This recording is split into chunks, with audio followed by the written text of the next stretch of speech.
Pourquoi, monsieur le professeur, avez-vous réalisé cette étude sur le cannabis? Alors d'abord, ma formation de neurobiologiste, mon attention portée à la neuropsychopharmacologie me prédisposait évidemment à l'étude des drogues en général. J'ai travaillé sur la caféine et publié, j'ai travaillé sur la cocaïne, j'ai travaillé sur l'amphétamine, j'ai travaillé sur la kétamine, mais dans l'étude de ces différentes drogues, il en est une qui m'a particulièrement interpellé parce que je la voyais sournoisement venir ronger le tissu social et éducatif français. Et j'aimerais faire un détour par les aspects éducatifs. Vous êtes-vous posé la question de savoir pourquoi la France, qui compte parmi les États au monde, qui dépense le plus de moyens pour la formation de ces jeunes, occupe une si mauvaise place dans le classement PISA, dans le classement des performances éducatives à travers le monde, où nous n'apparaissons qu'à la 27e place.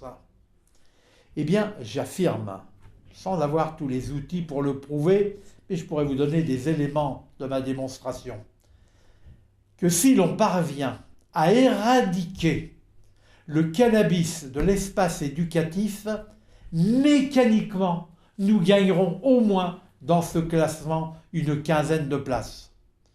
Il y a d'autres manettes sur lesquelles on peut agir. Il y a les méthodes éducatives, il y a les contenus éducatifs, il y a les formations des maîtres, il y a les horaires et les temps réservés à l'enseignement. Il y a d'autres manettes. Mais on sait que le cannabis est un énorme perturbateur éducatif. Comment cela? Pourquoi cela? Premièrement, pour apprendre, il faut être éveillé. Ça va sans dire, mais ça va encore mieux en le disant. Eh bien, le cannabis est psycholeptique. Il diminue l'éveil. Pour apprendre, il faut être attentif. Eh bien, le cannabis défocalise l'attention. Il donne une espèce de vision cinématoscopique.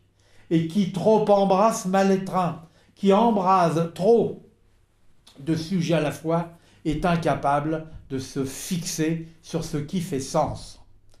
Nous recevons beaucoup trop d'informations.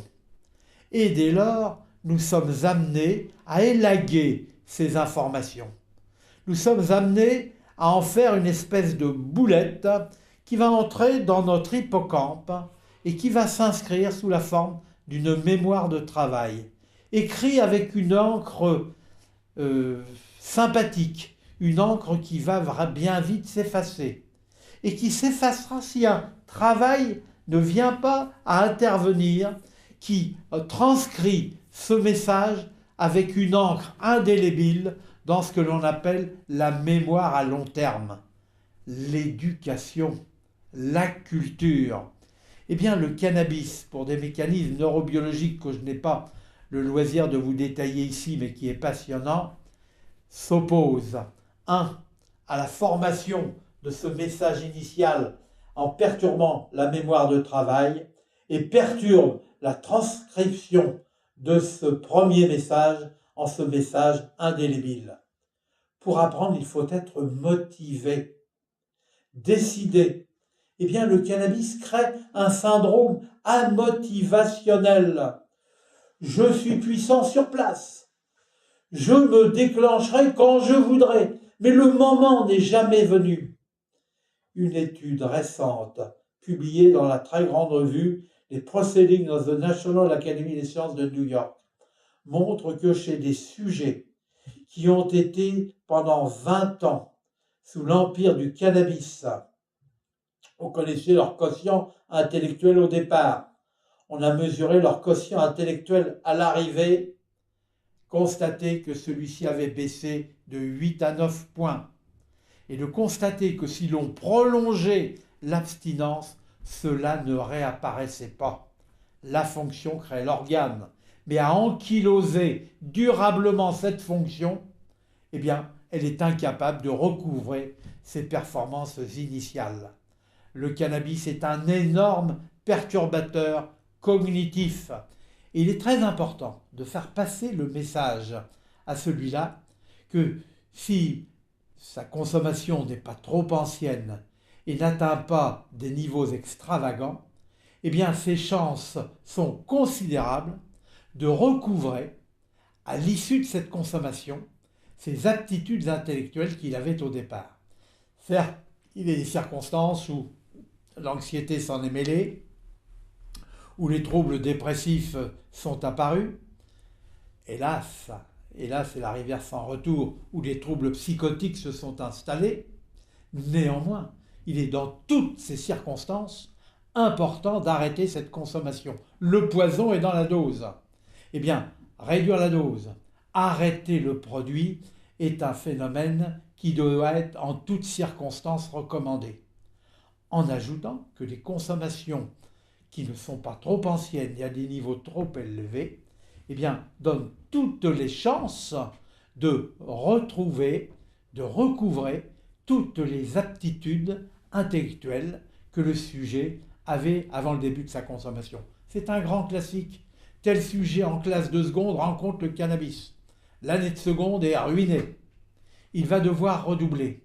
Si, pendant les grandes vacances, il a compris, on lui a fait comprendre, on l'a aidé à se détacher complètement du cannabis, eh bien il va refaire ensuite une seconde normale, remettre le pied dans l'étrier et pouvoir, et j'ai des exemples comme cela, de jeunes qui ensuite ont tracé, ont fait des prépas, ont fait des écoles supérieures, ont fait médecine, mais ils ont pu arrêter, et leur consommation n'avait pas été si longue pour qu'on soit dans le cas de figure que j'évoquais tout à l'heure, où ces sujets, au long cours, eh bien, conservaient une baisse de QI qui n'était pas rattrapable. D'où est-ce que vous tirez les chiffres que vous mentionnez dans votre étude? Les chiffres, ils ont été longtemps minimisés.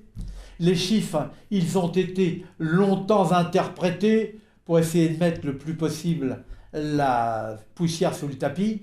Ces chiffres, ce sont ceux, 1, de l'Observatoire français des drogues et toxicomanie, 2, l'Observatoire européen des drogues et toxicomanie.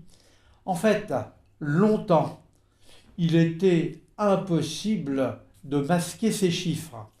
Mais dès qu'ils étaient publiés, c'était pour dire oui, mais enfin, c'est comme ça ailleurs, on est bien obligé de faire avec, il n'y a pas de société sans drogue, voilà à peu près la...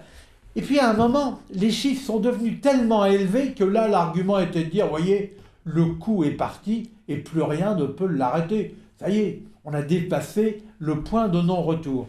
Il n'y a pas de point de non-retour. Où il y a une volonté, il y a un chemin. Where there is a will, there is a way.